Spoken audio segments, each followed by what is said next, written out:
Hi guys, welcome to our podcast of paranormal stories of the Hunter Valley and beyond. I'm Candice. I'm Jed. And we're here to talk to you tonight about paranormal stories. So we'll start tonight with our story and how we sort of got here to making our own podcast. It's actually been a while in the making for us, but seeing now we've got the coronavirus going on, we seem to have more time on our hands, especially with being in lockdown.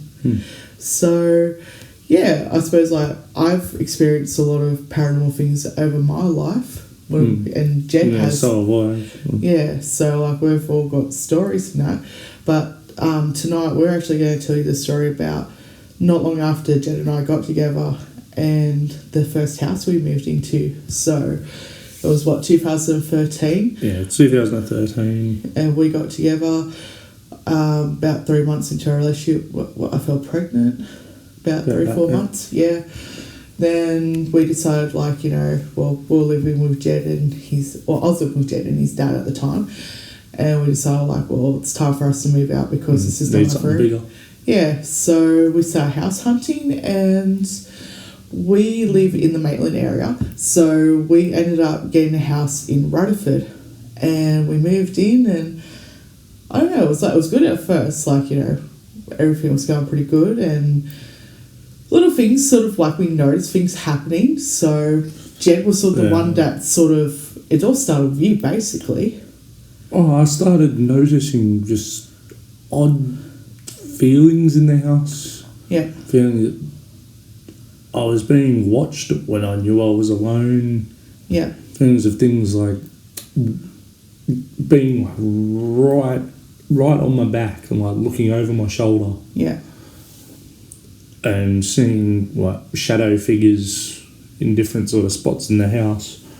But I just wanted to keep everything to myself. I just thought, didn't want to upset me in any way. Yeah, well, you hadn't mentioned anything to me about anything weird, and I'm like, yeah, I think we'll both sort of just wait for someone just to go, have you noticed anything weird? I think because either of us were going to go, well, either she's going to think I'm crazy or he's going to think I'm crazy. That's the whole thing with anything paranormal. You feel like if you're going to bring it up to someone, they go, you're a loony. Yeah, what's wrong with you? Yeah, exactly. I suppose as well, with me, when I was pregnant with our son, I was in and out of hospital a fair bit. I was really sick with him. So Jed was at home most of the time by himself because basically it was nearly every other week I was in hospital, if not every week I was in hospital with all the problems I had. So, yeah, and it felt like every time I'd come home from the hospital, I felt like I was being attacked all the time. I'd tell Jed, I'd fall asleep and I'd have this dream and the dream always was based around the house. And it was there was something there that was punishing me for leaving the house and being gone for so long. And yeah, it's just you just notice how Jen and I really started fighting when we were in that house. But there was a negative energy. There was a negative energy there, but I suppose we started arguing and that wasn't really like us because, we got along so well and it just felt like there was something there that was sort of, pushing the buttons, I suppose. And after a while, we weren't the only ones. We'd have visitors in the house, stay with us for a couple of nights. And they'll start, they said they felt negative and they'd start arguing. They'd leave the house and get out the driveway.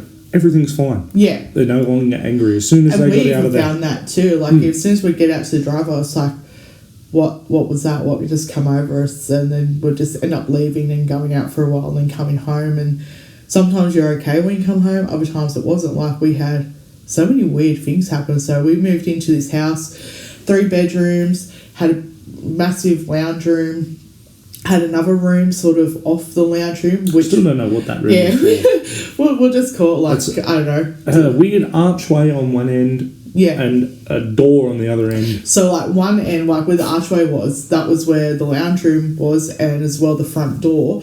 And then when you go out to through the other door, you're out in the dining room area, the kitchen, and all the 3 bedrooms were basically right next to each other at the back of the house.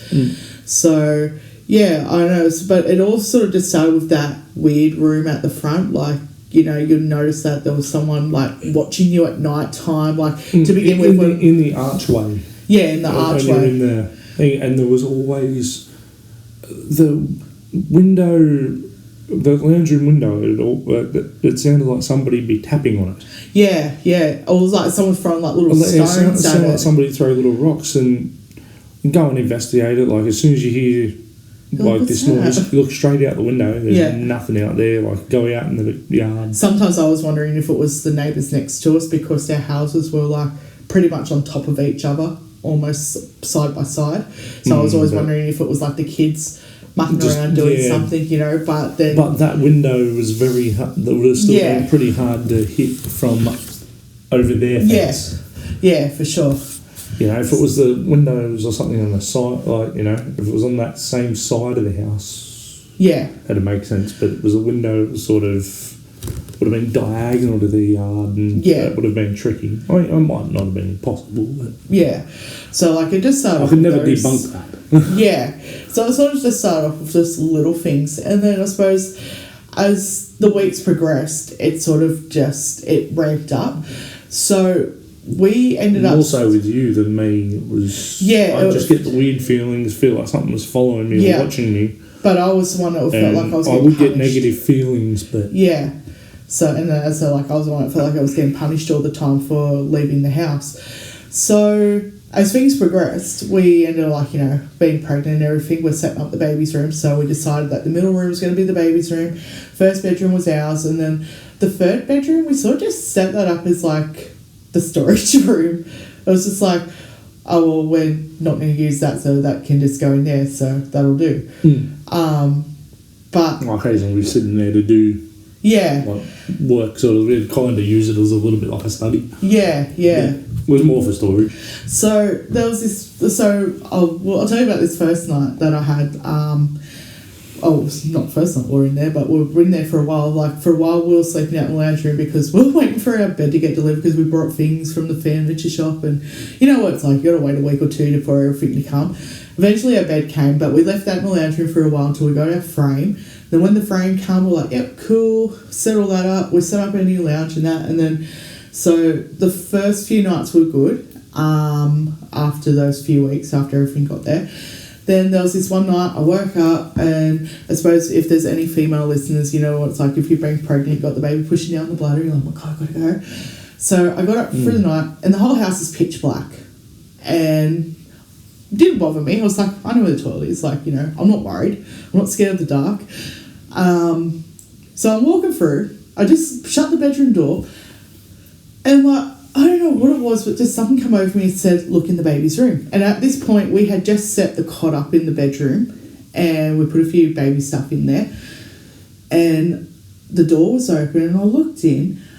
As I was like walking past, but I stopped, like dead frozen in my tracks, like going to the toilet, and there was this thing. Now, it was in the baby's cot, and it looked at me, and when it looked at me, its smile went from ear to ear. It was pale white. Its hair was like...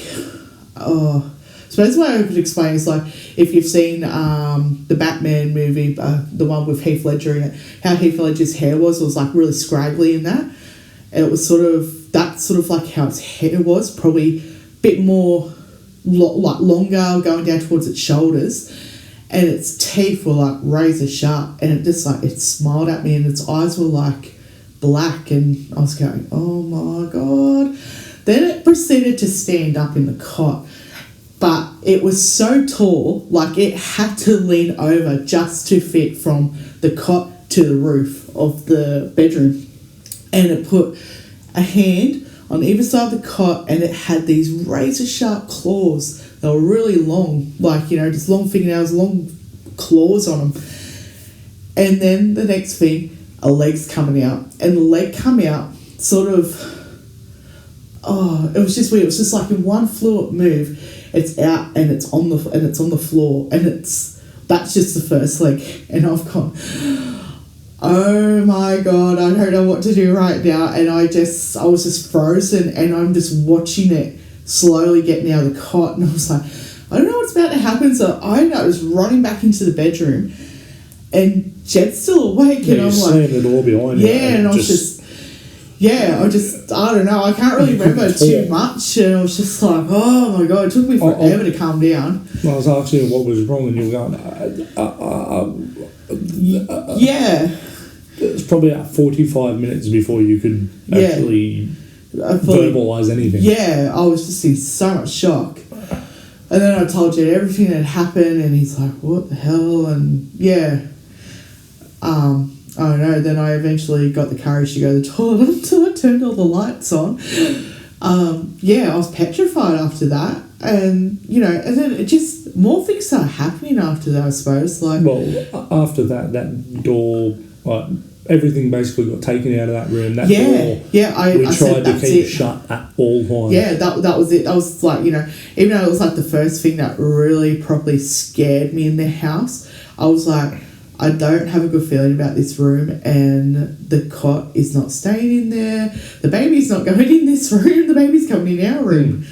And so it sort of just progressed from there. Then you'd have the feelings of people walking up on you when you're going up the hallway, or leaning over you when you're doing the washing up and that, and you feel that presence, and you're just like, oh jeez. But it was mainly that weird archway thing, the hallway going from the lounge room out to the dining room, the kitchen, and that middle room. So all the houses, you get those weird feelings in those particular spots, or see things in those for sure particular spots. And I suppose as time progressed again, it wasn't long after, not long later on, we had our son, and he was in our room, and things had sort of ramped up by then. We had doors opening and shutting, and now the weird thing about one of the doors is that it was a glass sliding door. Now you could lock it up the top, put a pin in up the top, and then there was a pin that went down in the bottom. Yeah, like a deadbolt. There were deadbolts for the top and bottom, and then you'd lock the normal lock on it, and that'd be it. That's how the house was locked up every night. We made sure windows were locked. We made sure every door, all doors were deadbolted. So there was this one night, we're sitting out in the lounge room, and we're watching TV. I think we not long had put the baby down, but the baby was out in the lounge room with us because we had a bassinet, so we were sort of transporting the bassinet from the bedroom out to the lounge room, so the baby was always with us. There was just this one night we're sitting in the lounge room watching TV, and then you hear click, click, click, and then the door slides open. Yeah, you hear the door sliding open. And I'm looking at Jed going, did you hear that? It's like, was that the door opening? I've not long locked that. I ran Jed up the hallway, and I ran to the door. Yeah. Curtains were, blinds. The blinds were swaying. They were swaying because there was a breeze coming through. Yeah. The door was open. Oh, and actually, we forgot to mention as well, where this sliding door is, there was also a veranda, an entertaining area. And we also used to lock the door to the entertaining area as well. So, but, when I went out there, that door to the entertaining area was still locked. Yeah. Yeah. But the sliding door had been unlocked. Yeah. And the glass door was fully open. Fully open. Yeah. I ended up having to do it on numerous occasions because that door had opened. I swept through the whole house. Yeah. Reluctantly, I had to go into that middle room. Yeah. I opened all the cupboards. Yeah. That anybody could be hiding in. Yeah. Because we had walk-in wardrobes in every room. Yeah. So, it was just and I'm sitting there with the baby, terrified, thinking, oh my God, someone's broken into the house and we can't find them. Yeah, I've had to do it in the middle of the night, as we'd be asleep and then sort of wake up to the sound of the door opening. Yeah. So, that was pretty scary. And then it wasn't the first time that's happened. It happened a few times. Then we also had our front door open, not actually open, but it rattled. But we had locked it. And we watched the door handle turn and start shaking. Yeah. I got on the other side of it. I was ready to throw a punch. Yeah. Now, mind you as well, that front door we weren't using. We never used. Because our lounge took up the majority of the lounge room. It's a big lounge. So, and we also had cupboards behind there with all our, like, collectibles and displays in the cupboards and that. Yeah, music. So, like, you know, that front door was basically barricaded. But you could still open it slightly if someone comes to the front door, you just go, come around to the side. And, yeah, but that door was always locked. And then when we watched out, we're just like, what the hell? And the door was unlocked. Yeah, the door was, when I turned the handle, the door was already unlocked. Yeah, and you needed a key to lock the door from the inside and outside. But I opened the door and I was ready to throw a punch because I thought someone was trying to get in. Yeah, but there was, once again, no one there. The gauze door was shut and locked. Yeah. There is no way to touch the handle. Yeah. From the outside, and we were staring at the handle from the inside. And we're just like, who the hell is at the front door? It's like, oh. So after that, we had more things happen.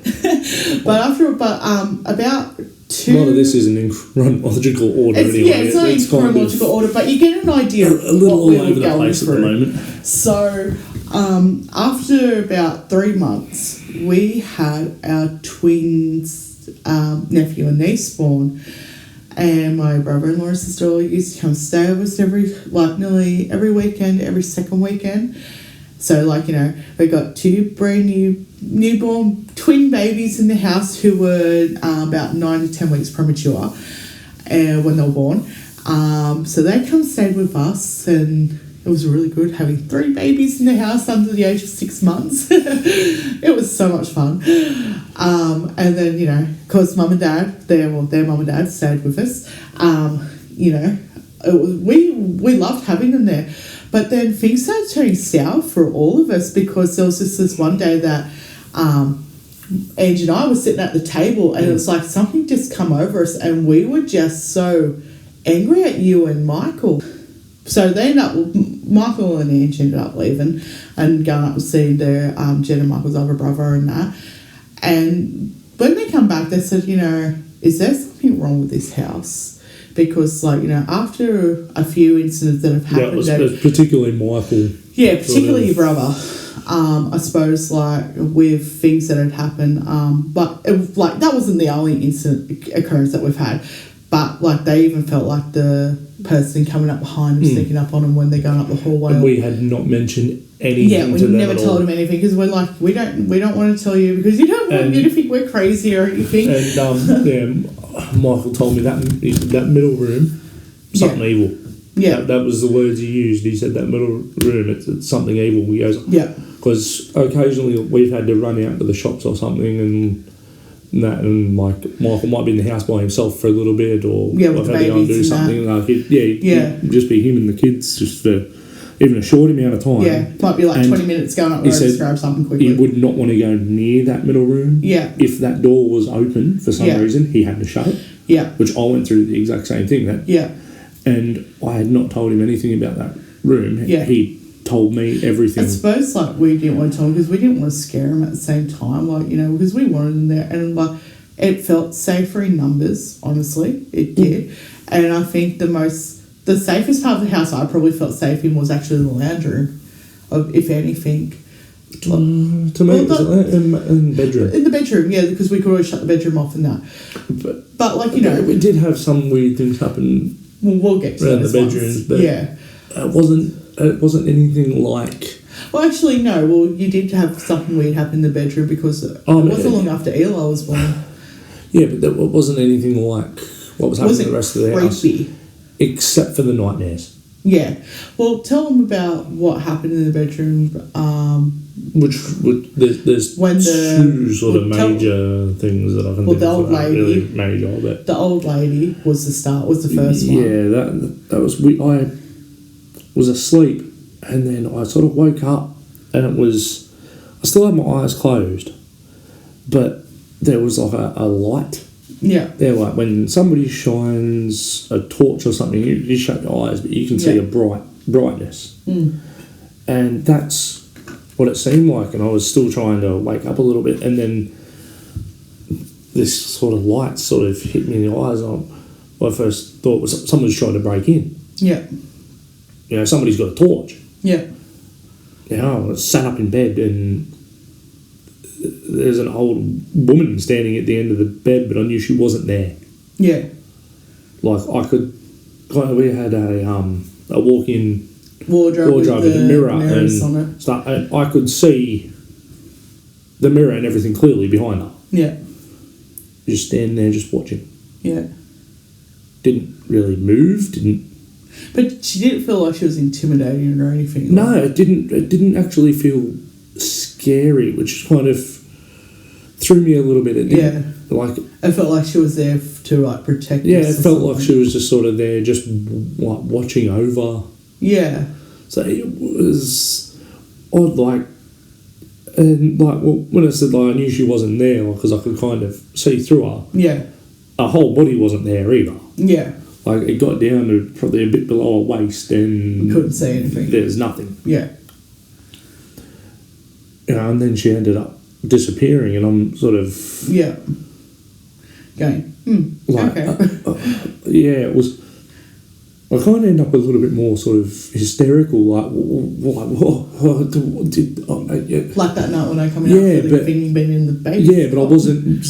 When you were doing that, you were scared. Yeah. Like, I could tell you, like, I was sort of like laughing, and I was like, it was more like, it was hysterical, but it was more like a happy hysterical. And I've only ever been like that once after I seen another apparition. That was when Nan passed away. And Poppy was in the house, and I just gave you a cuddle and that, and you saw Poppy walking out down the hallway at your house. Yeah. Yeah. Yeah. But there was another time, like, when you woke up and the baby was in the bed with us. Oh, yeah. It was like early in the morning. And had Eli in the bed.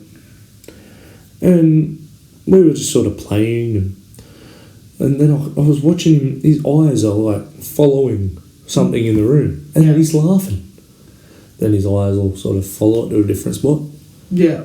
And he'd start laughing again.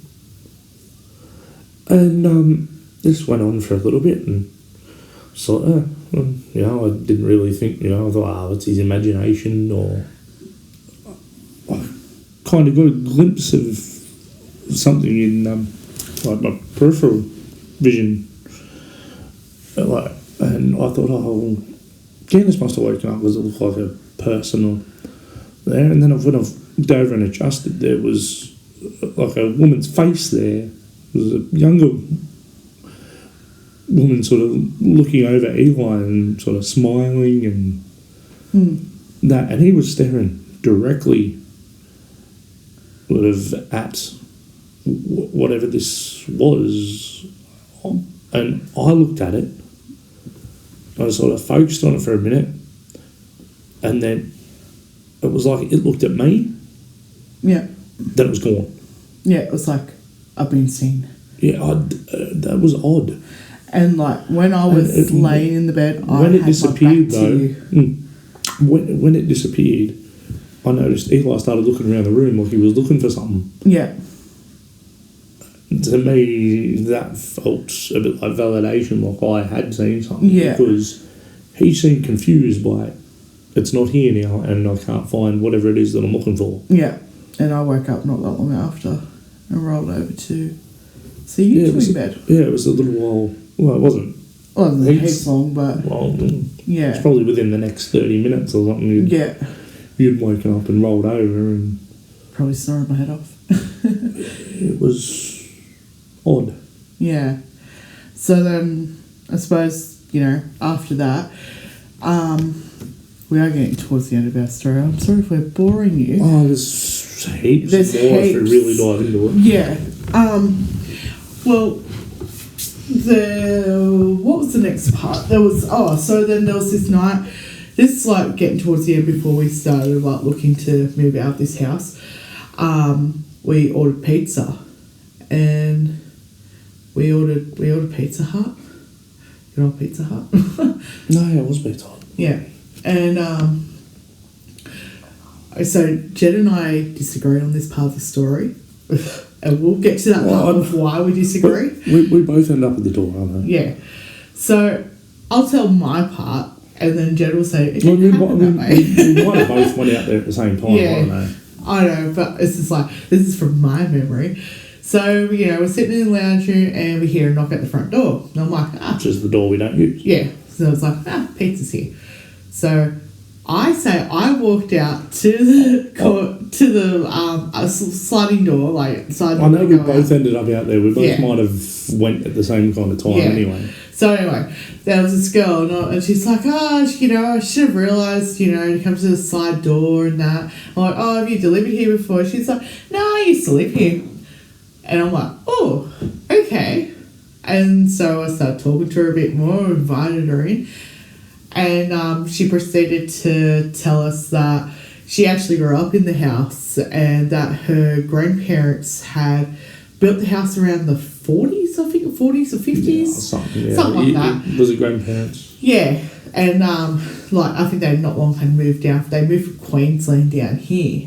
And, so anyway, this girl told us everything. And I'm like, so when you lived here, I know this is going to sound weird, but did you have anything weird happen? She's like, in what way? I'm like, you probably think we're going to be crazy, but paranormal wise. And she's like... she seemed a little shocked, and then she's, my grandfather did pass away here. And I'm like, okay. All right. But before she even said, her before she even told us even more, we invited her in. She's like, she wanted to have a look around the house, so we let her look around the house. She's like, wow. Well, no, she told us about her grandfather before she came in. Did she? Yeah, because then she was telling us about the room, because she told us that back bedroom was her room. Yeah. The front room was her mum's room, I think, and the middle room was her grandparents, or grandfather was. But she'd...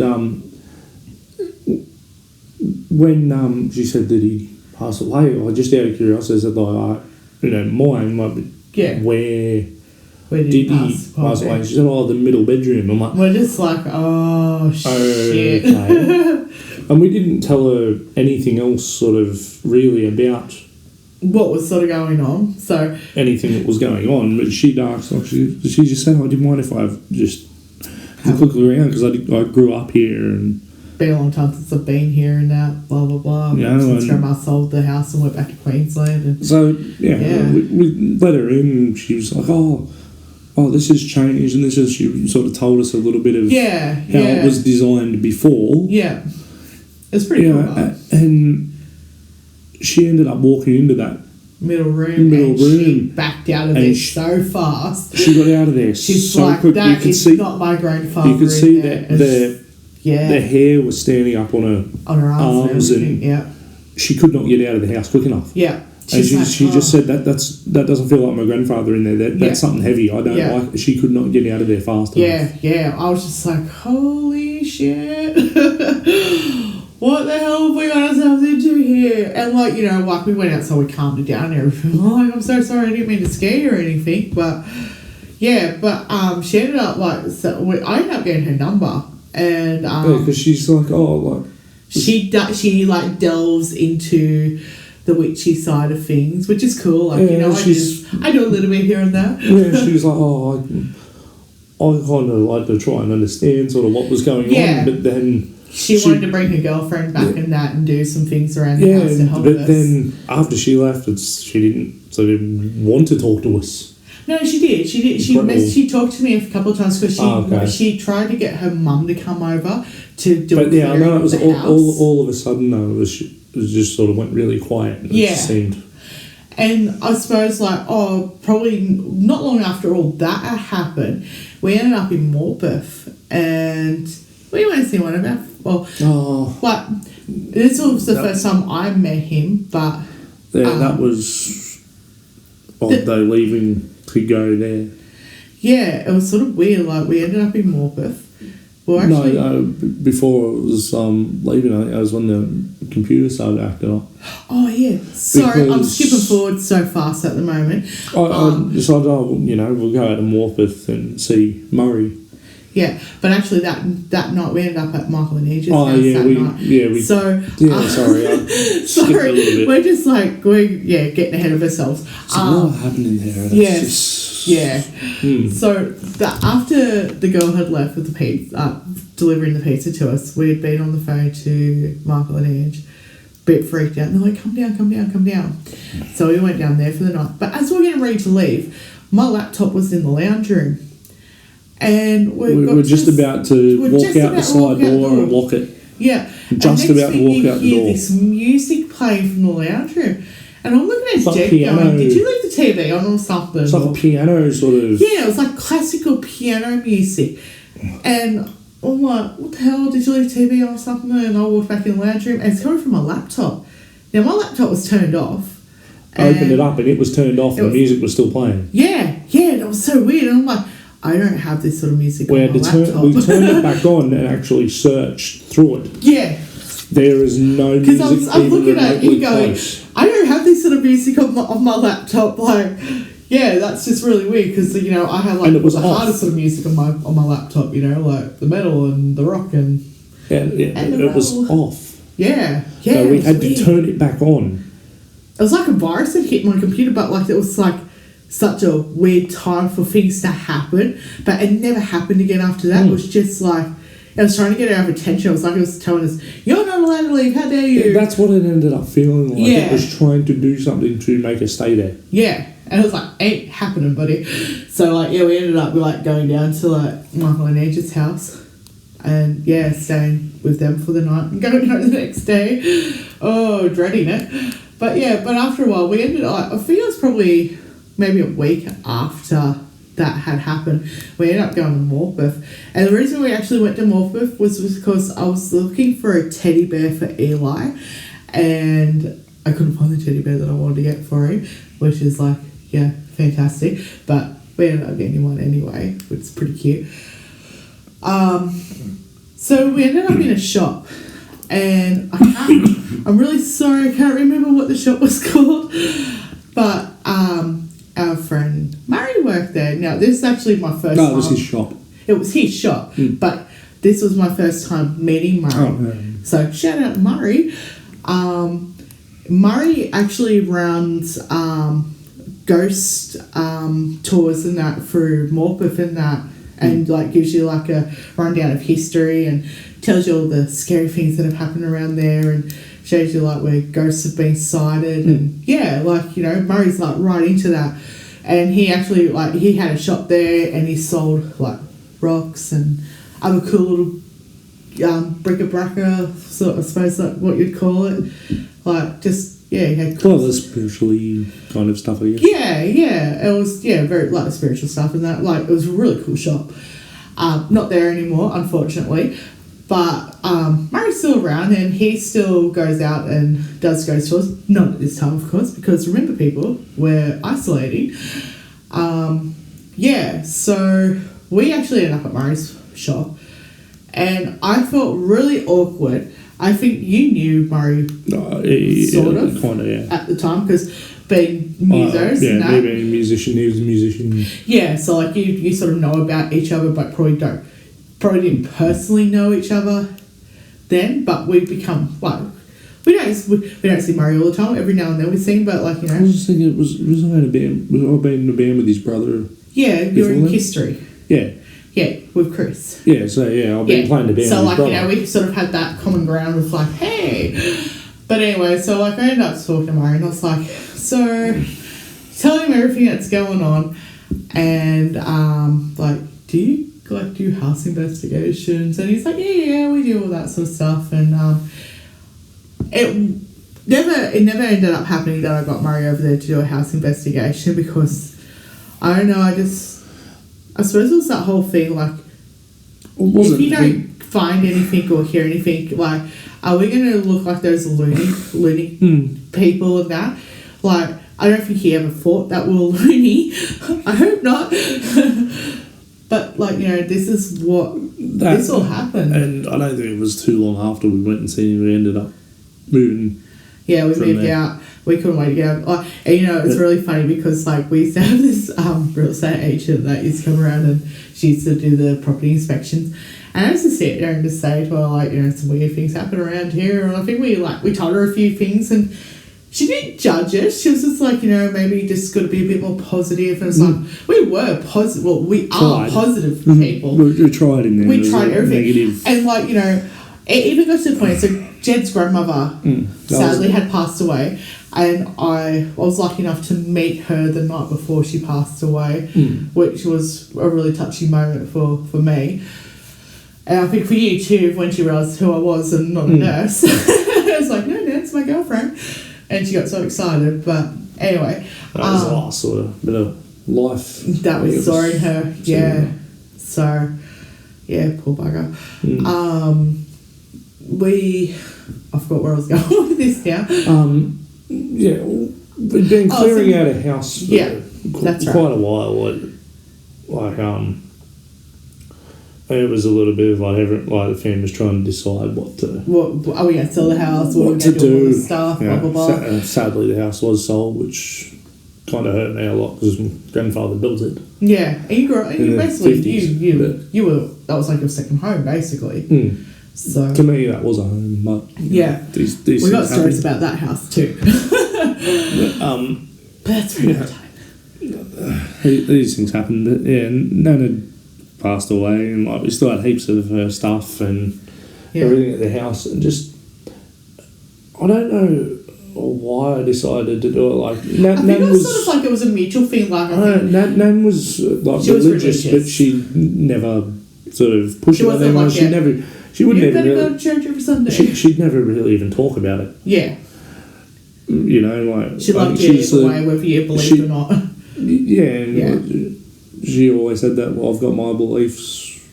They're my beliefs. You don't need to. Yeah. To know anything about them. That's what I believe. I think it's sort of like a mutual thing, but like, you know, we were looking at her books and we grabbed some, but she had heaps of Bibles there. So we grabbed, I swear we took about 2 to 3 Bibles with us. I took one. Oh, was it one? Okay. And I am not really religious. And never am I really. At all.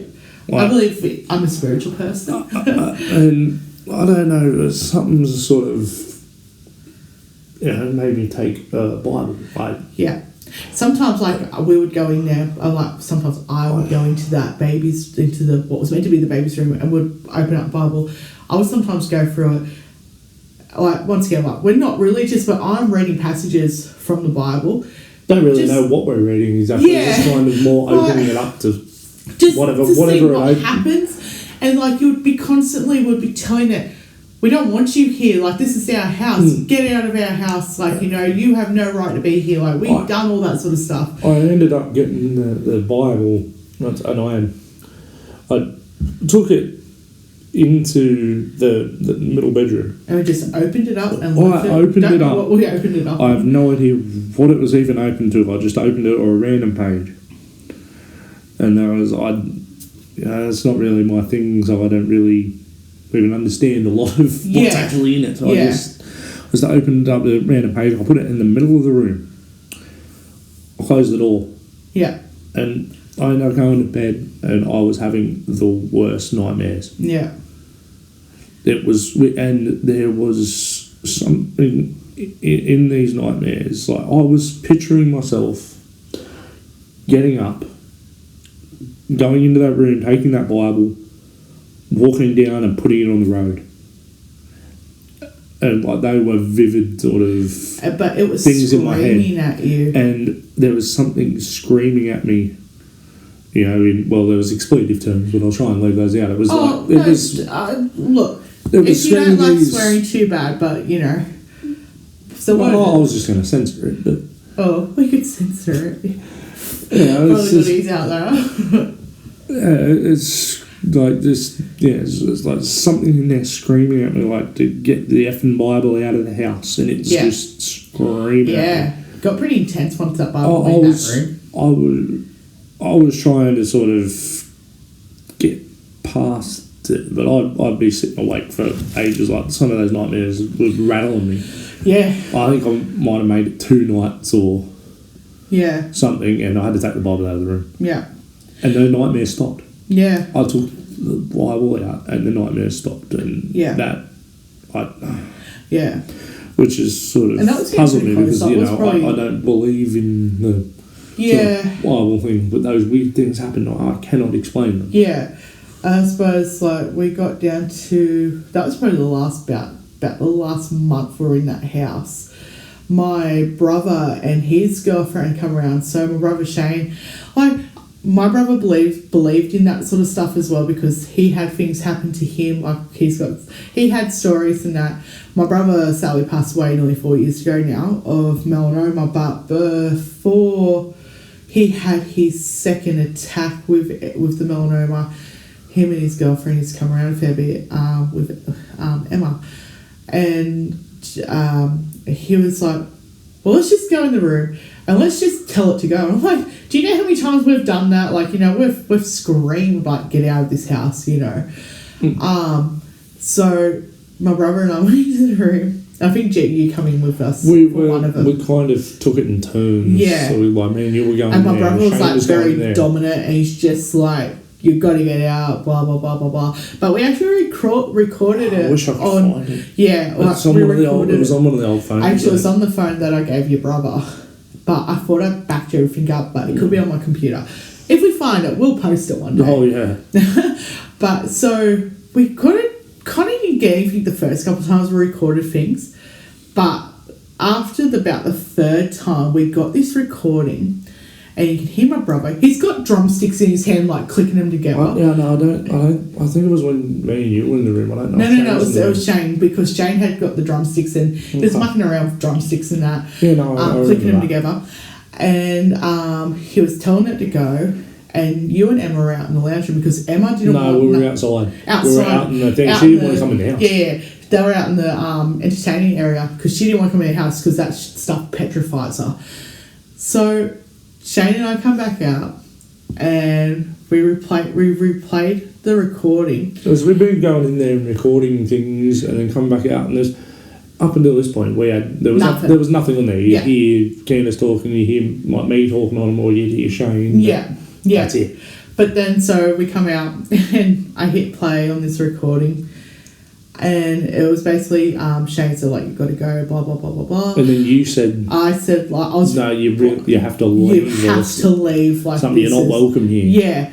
And then next thing you hear this, you hear like a little, like, it's like weird, a little snicker, and he goes, like a laugh. You want to have a cry? Yeah, it sounds like it says, oh, so you're gonna have a cry about it. Yeah, that's it. Yeah, but it was like, you want to have a cry about it. Kind of a little bit like I guess it's like a sinister version of Muttley's laugh. Yeah, exactly. Yeah, was that. Yeah, and it was just we all just. So you want to have? So you're going to have a cry about it? Yeah, the whole four of us just froze, and I'm like, we didn't go back in the room. That was it. Yeah, that was yep.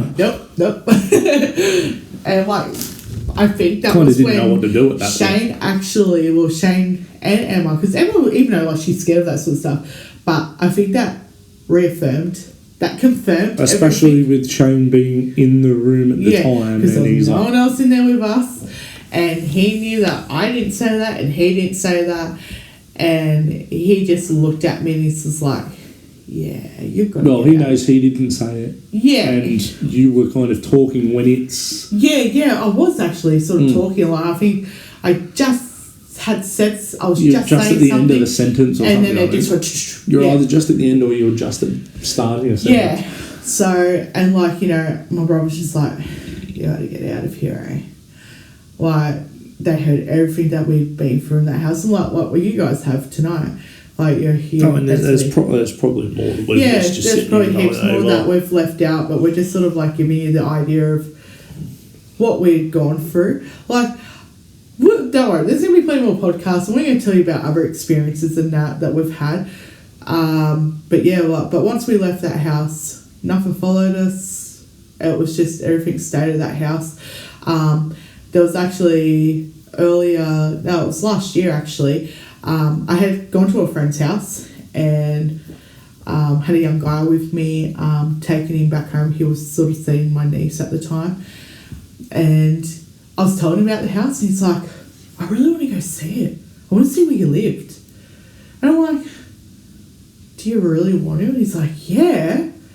So I took him for a drive, and it was pretty late at night. And I went down the street, and he said, holy shit. I said, what? He goes, you can just feel it in this street. Before I even knew that was the actual street. Yeah.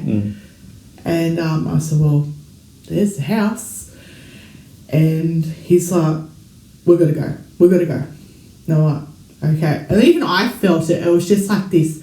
It's like it knew I was there. It's like, she's returned and we're going to get her. And yeah, I was like, nope, I'm out of here. Sped off. And I took Cooper home, and I went back home to Jed and, back to my family. And I was telling Jed what happened. Cooper, the next day, sent me a message saying that he has never had such a bad nightmare in his life about just a house he drove past. And I was like, huh? And he's like, I had a really bad nightmare about that house. Like, that house is just pure evil.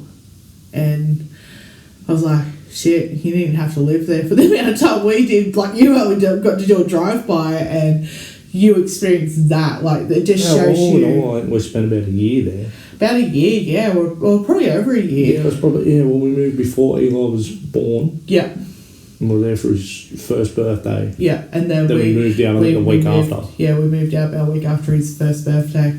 So, yeah, like, it just shows you, like, even if you just go for a drive-by of this house, just, like, how insane it was. So, but, yeah, like, I think since we've left that house, we haven't moved to another house where we've really had anything. Been friends' houses that have got stuff in them and that, but there'll be more stories to come. But yeah, so I hope you guys enjoyed this. Like, hopefully we didn't scare you too much. But what I'd like to say is, if anyone out there, I don't care if you're in the Hunter Valley or if you're somewhere in Australia, you could even be overseas. If you have a story and you want to share it with us, please do. We want to hear from anyone and everyone. So I think the way we're going to work this is, I'll give you our email address, which is paranormalstorieshunter@gmail.com, and stories is STORIES. If you got a story, send it to us. We might even ring you. We'll do Skype or something, and we'll talk to you, and if you feel comfortable with it, we'll interview you and put you up on our podcast. And yeah, but if you don't feel comfortable with that and you just want to write your story to us, we'll read your story out. And yeah, but at this point, because of the coronavirus and everything going on, we won't be doing face-to-face meetings, so we'll do everything via the internet. And yeah, we'll love to hear from you. Our next podcast, if we haven't got anyone for a story, we're going to be interviewing Jed's mother, because she's lived in a few houses and got some stories. It's actually funny because one of the houses that she has a story about is where Jed was born, and we're actually living 6 doors up from that house at the moment. So yeah, but if you've got a story, we will be getting a Facebook page. Probably might even start that tomorrow. We're just going to sort of get a logo together and everything. By the time this is released, it should be up. Yeah. So we'll hurry on to it. So once we've got a Facebook page, it will be called Paranormal Stories of the Hunter Valley and Beyond. Please look us up, give us a like, even send us messages on there. And yeah, we will hopefully talk to you all soon. So thanks for listening, and we'll see you again soon. Bye.